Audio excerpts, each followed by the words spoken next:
You know, your liver is an absolute powerhouse. It does over 500 vital things for you every single day. But for millions of us, it's fighting a silent battle. A battle that honestly has almost no symptoms until things get really serious. So today, we're going to pull back the curtain on a super common condition, expose a massive nutrient deficiency that's at the heart of it all, and reveal a surprising daily habit that science is showing could be one of your liver's best friends. Let's dive in. First things first, we really need to get a handle on just how big this problem is, because it's huge. 30%. Just let that sink in for a second. That's nearly 1 out of every 3 adults in the Western world walking around with a condition they probably don't even know they have. This isn't just some number on a slide. It's a genuine silent epidemic that's hiding in plain sight. So what exactly is this? Well, the official name is Metabolic Dysfunction-Associated Steatotic Liver Disease, or MSLD for short. You know, for decades, whenever people talked about serious liver problems, the conversation always went straight to alcohol. But MSLD is a different beast entirely. It's all about fat building up in the liver because of metabolic issues, and it's forcing us to completely rethink what the biggest threats to our liver health really are. So if alcohol isn't the main bad guy for this specific condition, then what is? Well, the research is pointing to a really critical and frankly massively overlooked piece of our nutritional puzzle. So researchers started digging into our modern diets, and they were asking themselves, what are we missing here? What's the link? And it turns out the answer wasn't really about what we're eating too much of, but what we're not getting nearly enough of. Okay, so take a look at this data. It's from a study on patients who already have fatty liver disease, and it reveals this massive gap. See here? For men, the recommended daily amount of a nutrient called choline is 550 milligrams, but the actual median intake? Just 308. And for women, it's the same story. They need about 425 milligrams, but they're getting somewhere in the mid-200s. We're not talking about being a little bit short. This is a huge, widespread deficiency. And get this isn't just a problem for people who are already sick. Some research suggests that around 90%, that's 9 out of 10 Americans, might not be getting enough choline. That number is just staggering. And it means this is probably relevant to you, to me, to pretty much everyone. So what in the world is choline? Well, think of your liver like a super busy shipping warehouse. Choline is like the logistics manager. Its main job is to package up fats into little transport vehicles and ship them out of the liver to other parts of your body that actually need them for energy. But when you don't have enough choline, that whole shipping department just grinds to a halt. The fat has nowhere to go, it gets stuck, it piles up, and that pile up is what we call fatty liver. So I know, a silent epidemic, a widespread nutrient deficiency. It all sounds pretty bleak. But this is where the story takes a really surprising and honestly a pretty cool turn. It turns out that while a lot of us might be missing this key nutrient, many of us might also be consuming a powerful protective substance without even thinking about it. Yeah, the science points directly to one of the most popular drinks on the entire planet. And the evidence for this ally is rock solid. We're not talking about some small one-off study here. No way. This is a huge meta-analysis from 2015. They basically took 16 different studies, pooled all the data together, and looked at the health records of over 135,000 people. And they were looking for one specific thing. Is there a real link between coffee and liver health? And the results were just wow. They were so clear. Compared to people who drank no coffee at all, those who had a low to moderate amount saw their risk of cirrhosis, which is severe liver scarring, drop by 34%. And for the high consumption group, the effect was even bigger. Their risk was cut by an incredible 47%. It showed a clear pattern. The more coffee they drank, the more protection they seemed to have. And hey, don't just take my word for it. The researchers' own conclusion was crystal clear and straight to the point. They said coffee consumption was linked to significantly reduced risks for the worst kinds of liver damage. This wasn't a maybe. It was a very strong signal they found in the data from all those people. Okay, so that's the science. It's fascinating, right? But what does this actually mean for us in our daily lives? How do we turn all this information into a real strategy? It really comes down to a simple 2-part game plan. On one side, you want to focus on boosting that choline. Things like eggs, lean beef, soy products like tofu, salmon, and chicken breast are fantastic sources. Then on the other side, you bring in those protective habits. And based on all this research, daily coffee seems to be a major player. You combine that with the fundamentals we all know, maintaining a healthy weight and limiting alcohol, and you've built yourself a really powerful defense for your liver. All right, so let's just do a quick recap of the most important points. Number 1, fatty liver disease is way more common than most people think. Number 2, a lack of choline is a huge risk factor because it stops your liver from doing its job of clearing out fat. Number 3, we have really strong science that connects daily coffee drinking to a much lower risk of serious liver disease. And finally, number 4, all of this proves that the small, everyday choices we make with our food and drink can have a massive impact on our health. You know, when you step back, this whole story isn't just about one organ or one nutrient or even just one drink. It's really about a whole new way of looking at our health. What all this science really shows us is that our long-term health isn't usually built on some grand, dramatic gesture or crazy diet overhaul. Nope. It's forged in the small, simple, and consistent choices that we make every single day, what we decide to put on our plate, and, as it turns out, what we pour in our cup. It really makes you wonder, doesn't it? What other simple, underappreciated nutrients or everyday habits are out there just hiding in plain sight, waiting for us to discover their incredible power to protect our health down the road? All right, let's dive right in. Today, we are talking about something that could be quietly affecting how you feel day in and day out. It's this deep connection between the food on your plate and a kind of silent, smoldering fire inside your body, what we call chronic inflammation. You know those days, or maybe it's been weeks, where you just feel, well, off. You're tired, maybe your joints are a little achy, and you just can't seem to put your finger on why. It turns out a lot of these vague feelings can often be traced back to one single root cause. I want you to think about it like this. Your body has this amazing internal alarm system. It's designed to go off when there's a real threat. But for a lot of us, that alarm is just constantly, quietly ringing in the background. And that constant, low-grade ringing, that's chronic inflammation. Now, don't get me wrong, some inflammation is a good thing. When you get a cut, that immediate, powerful response is your body healing itself. That's fantastic. The problem is when that system's off switch gets broken. When that alarm just keeps on ringing day after day, that's when it starts to contribute to all sorts of health problems. So you have to ask, where is this fire even starting? Well, for a whole lot of us, the answer is in our gut. Our intestine is this incredible, massive interface between our bodies and the outside world. It's way more than just for digestion, it's our front line of defense. It's a critical security barrier. Imagine your gut lining is like a super sophisticated security gate at a VIP event. The bouncers are really smart. Their job is to let all the good guys in, you know, the nutrients, the water, but to keep all the troublemakers out. We're talking toxins, nasty pathogens, and bits of undigested food. And this picture shows exactly how that security gate works. See, in a healthy gut, the cells are packed together by these things called tight junctions. They form a really secure wall. But when that wall gets damaged, those junctions start to loosen up. They create tiny gaps, allowing all that stuff we want to keep out to leak directly into your bloodstream. And that is where the real trouble begins. Now, this leaky gut situation leads to something scientists have a fancy name for: metabolic endotoxemia. Yeah, it sounds super complicated, I know. But all it really means is that bacterial toxins are getting past that broken security gate and into your blood. And once they're in, they sound that silent alarm we talked about, putting your immune system on constant high alert. That's what creates inflammation all over your body. So here's the million-dollar question. What's damaging that gut barrier in the first place? Well, a huge factor is what we're eating. Some foods literally act like gasoline, just fanning the flames of inflammation and doing real damage to that critical security gate in your gut. So who are the usual suspects? Well, first on the list is excess added sugar. And to give you some perspective, experts recommend women stick to about 6 teaspoons a day and men around 9. Just 1 can of soda can have more than your entire day's allowance. Then you've got fried foods, charred meats, and those ultra-processed foods with ingredient lists you can't even pronounce.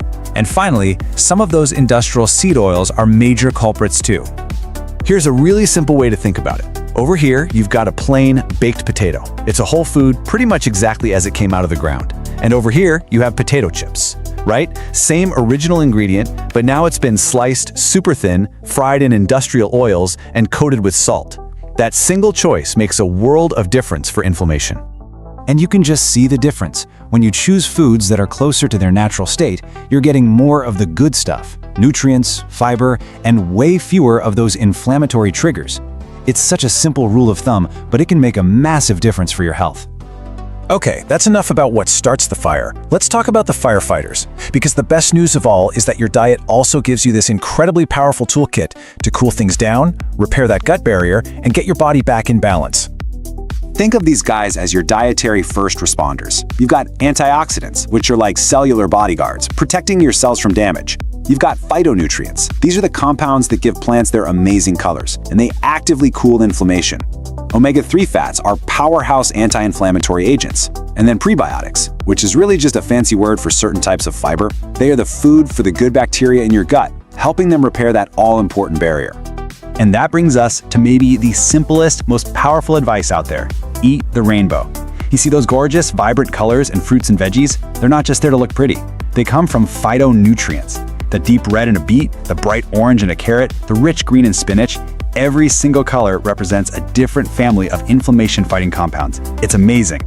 And listen, this isn't just wishful thinking. The science on this is solid. This quote basically says that the omega-3s you find in things like salmon, walnuts, and ground flax seeds directly shut down the molecules that signal inflammation in your body. They are true dietary firefighters. All right, let's talk about a total superstar that I bet is sitting in your kitchen cabinet right now. Turmeric. That beautiful, vibrant yellow spice contains an incredibly powerful anti-inflammatory compound called curcumin. But there's a small catch. On its own, our body isn't great at absorbing it, which means a lot of that goodness can just pass right through you. But check out this magic number, 2,000%. That's how much you can increase your body's ability to absorb that curcumin just by pairing turmeric with a little bit of black pepper. The piperine in the pepper is the key. It's such a simple trick, but it transforms turmeric into an anti-inflammatory powerhouse. Okay, so we've talked about the foods that fuel the fire and the foods that act as firefighters. Now, let's put it all together into a practical daily battle plan. How do you actually build an anti-inflammatory meal? It's probably way simpler than you think.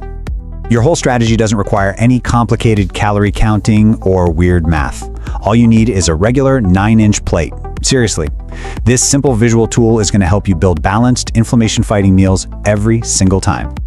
And here it is. This is the formula. It's the 50-25-25 rule. It's so simple. Half of your entire plate, 50%, should be filled with non-starchy vegetables. Think color, think variety. 1/4 of your plate is for high-quality, high-fiber whole grains, or maybe some starchy veggies, and that last quarter is for a clean, lean protein source. So what does that actually look like? Well, that big vegetable half could be a giant salad or some delicious roasted broccoli and mushrooms. Your grain quarter might be some quinoa or a small sweet potato. And for your protein, maybe a nice piece of salmon or a scoop of lentils. Oh, and don't forget to drizzle on some healthy fats like extra virgin olive oil or add some avocado. This table is such a perfect real-world example. On the left, you've got a pretty standard chili night. But on the right, look at these simple swaps. We use leaner beef and add extra beans. We swap out the corn chips and sour cream for creamy avocado, and instead of cornbread, we have some roasted veggies. You see? These small changes completely transform the meal's inflammatory potential, and you don't have to sacrifice flavor at all. So let's boil this whole thing down to 3 simple, actionable steps you can start today. Number 1, remove the fuels. Start limiting those added sugars and ultra-processed foods. 2, add the firefighters. Pack your plate with colorful plants, spices, and healthy fats. And number 3, build a better plate. Use that 50-25-25 rule as your guide for every single meal. You know, when you think about it, every single meal is an opportunity. It's a direct message you're sending to your body. And that message can either fuel the fire of inflammation or it can help put it out. So the only question left is, what message will your next meal send? You ever have those days where you just feel off? You're not really sick, not enough to call it a day, but you're definitely not running at 100%. It's this, nagging feeling, these little symptoms you just kind of brush off. Well, what if they're actually more than just background noise? What if they're your body's way of trying to get your attention? That's exactly what we're going to get into today. Does this sound familiar? That constant, bone-deep fatigue that a good night's sleep just doesn't seem to touch? Or that frustrating bloating that shows up no matter what you eat? So many of us are walking around feeling, well, curiously unwell. And questions like these are right at the heart of it. I want to be really clear about this. These feelings, that fatigue, the brain fog, the achy joints, maybe even some random skin rashes, they are not just in your head. They are real, legitimate signals. And today, we're going to follow those signals to their source, which often starts deep inside your own immune system. So, what is actually going on when it feels like your own body is working against you? Well, a lot of the time, it comes down to a case of mistaken identity within your own immune system. Think of it like a case of friendly fire happening right inside you. Okay, let's really unpack this. Your immune system is supposed to be your personal bodyguard, right? Its job is to fight off invaders like viruses and bacteria. But with an autoimmune disease, it gets its wires crossed. It starts creating these things called autoantibodies. And instead of attacking the bad guys, these guys mistakenly go after your body's own healthy, normal cells. And that's what triggers all the chronic inflammation and damage. And we're not talking about some super rare, obscure problem here. There are over 80 known types of autoimmune diseases. That huge number is so important because it explains why the symptoms can be so different from person to person. For one person, the target might be their joints. For another, it's their skin or their thyroid. The target changes, but the core mistake, that's the same. I bet you've heard of some of these, right? Rheumatoid arthritis, which goes after the joints. Celiac disease, which is that immune reaction to gluten right in the gut. Or Hashimoto's, which targets the thyroid and can lead to that classic fatigue and weight gain. They all look different on the surface, but underneath, it's that same case of mistaken identity by the immune system. So the big question is, where does all this immune confusion even start? Well, more and more, scientists are pointing to a really surprising place: your gut. Let's dive into how the health of your digestive system is at the center of this whole story. I want you to think of the lining of your intestines as way more than just a tube. It's a super smart, high-tech protective barrier. Its entire job is to let all the good stuff in, like vitamins and nutrients from your food, while being a bouncer for all the bad stuff, keeping things like toxins and undigested food particles out of your bloodstream. And this picture shows it perfectly. Look on the left, that's a healthy gut. See how the cells are packed together with these tight junctions? They're like disciplined gatekeepers, doing their job perfectly. Now look at the right. Those junctions have loosened up.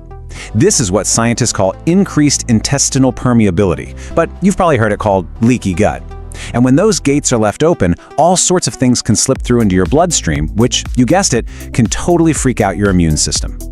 You know, this quote from the Mayo Clinic really drives the point home. Your gut lining covers a massive amount of surface area. So if that barrier is weakened, it becomes this huge, wide open door for things that can provoke your immune system 24/7. Okay, so this is the million-dollar question, isn't it? If this gut barrier is so incredibly important, what is it about our modern lives that's causing it to break down for so many of us? Well, researchers have zeroed in on a few main culprits. Sure, genetics can play a part, maybe making you a little more susceptible, but a whole lot of it comes down to lifestyle. Things like the standard Western diet, which is just full of processed foods and sugar that can directly irritate the gut lining. Chronic stress is another big one. It keeps your body in this constant alarm mode, which wears down that barrier. And of course, there are the environmental toxins that we're all exposed to every day. All right, now for the good part, the really hopeful part. We can't change our genes, but we have a massive amount of control over those lifestyle factors. So let's talk about how you can actually start to rebuild and strengthen that crucial first line of defense. It honestly comes down to these three foundational pillars. Number 1, switching to an anti-inflammatory diet that's packed with whole foods. Number 2, actively finding ways to manage your stress, whether that's meditation or just, going for a walk. And number 3, making sleep a real priority, because that's when your body does all of its most important repair work. So what does a gut-supportive diet even look like? Let's get specific. Bone broth is amazing because it's full of things like glutamine, an amino acid that literally helps patch up and maintain the gut barrier. Then you have probiotic-rich foods like yogurt or sauerkraut. Think of these as adding new, friendly bacteria to your gut. It's like planting new seeds in a garden. And you can't forget prebiotics. These are the fiber in foods like garlic and bananas. They're the fertilizer that feeds all the good bacteria you already have. Now I know this diagram looks a little complicated, but the main idea here is incredible. When you eat fiber, your good gut bacteria have a feast. And as a little thank you gift, They produce these amazing compounds called short-chain fatty acids, or SCFAs. And here's the coolest part. These SCFAs don't just stay in your gut. They travel all over your body, sending powerful anti-inflammatory signals and even talking directly with your brain. This is a huge piece of that gut-brain connection you're always hearing about. So, as we wrap this up, let's just bring it all back to the single most powerful idea we've talked about today.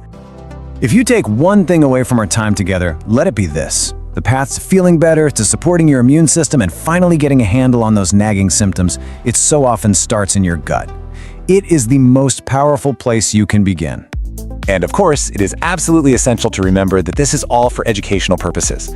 If you are dealing with any of these symptoms, your first and most important step is to talk to your healthcare provider. They can help you get a proper diagnosis and create a plan that is right for you. So I'm going to leave you with this final thought. This isn't about doing a massive, stressful overhaul of your life overnight. It's about small, consistent steps. So ask yourself, what is just one thing you can do today, maybe it's adding a little yogurt to your breakfast or taking a 10-minute walk after dinner, to start rebuilding your body's defenses from the inside out? Thank you for being here with me today. Remember, small choices create big changes. Keep nourishing your health with love and consistency. See you in the next Vital Elixir video.